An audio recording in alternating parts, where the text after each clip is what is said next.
Hello viewers, hope you all are alright. Today, we are talking about Trump loyalists are knocking on voters' doors in the latest quest to find fraud in the 2020 election. A few months ago, two women showed up at Steve Snell's home in southern Pennsylvania with questions for his 89-year-old mother-in-law. They said they were with something called the Committee to Verify the Election, or something like that, something I had never heard of, said Snell, a retiree and former Democratic candidate for the state legislature. More than a year after the election, reports of door-to-door canvassing have surfaced across the country, from battleground states such as Pennsylvania, Michigan and Florida, to solidly red Utah. An Ohio scientist popular in circles associated with former President Donald Trump recently told a Wisconsin legislative committee that he's already trained canvassing teams in 30 states.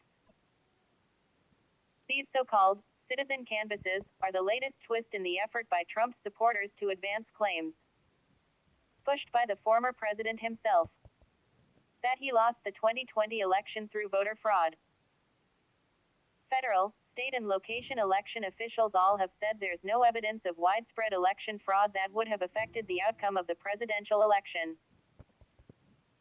Snell said that the women, in their quest to uncover voter fraud, wanted to know whether his mother-in-law had indeed cast a ballot in the 2020 general election. He said she had, but she did so from his address, having moved from her assisted living facility to his family's home during the pandemic, Snell said.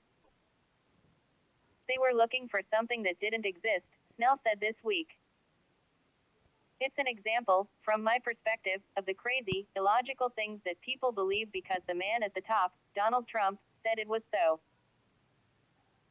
The door-to-door activity has raised alarms for some state and local election supervisors and for voting rights advocates who fear it could confuse voters, or even worse, veer into voter intimidation.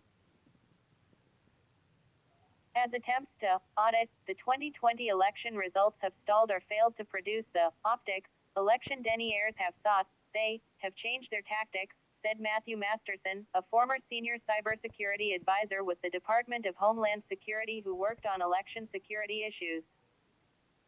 He now studies election misinformation as a policy fellow with the Stanford Internet Observatory. The canvassing approach, he said, moves the harassment to the streets of neighborhoods. Voting rights activist Hannah Fried, who serves as national campaign director of All Voting is Local, said home visits from people who don't believe the 2020 election results could be really spooky for voters. What other message can a person take from that, other than, your vote is not welcome, she said. The activity also has triggered warnings from election officials. In Michigan, for instance, an official in Democratic Secretary of State Jocelyn Benson's office issued a statement earlier this fall, telling voters they don't have to answer canvassers' questions. Okay viewers, this is the latest news which was I talking about. Hope you like my video.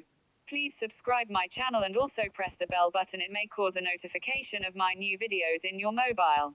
Okay viewers, be safe in your homes and take care of all your family members. I will come back with a new video. Till then, bye bye.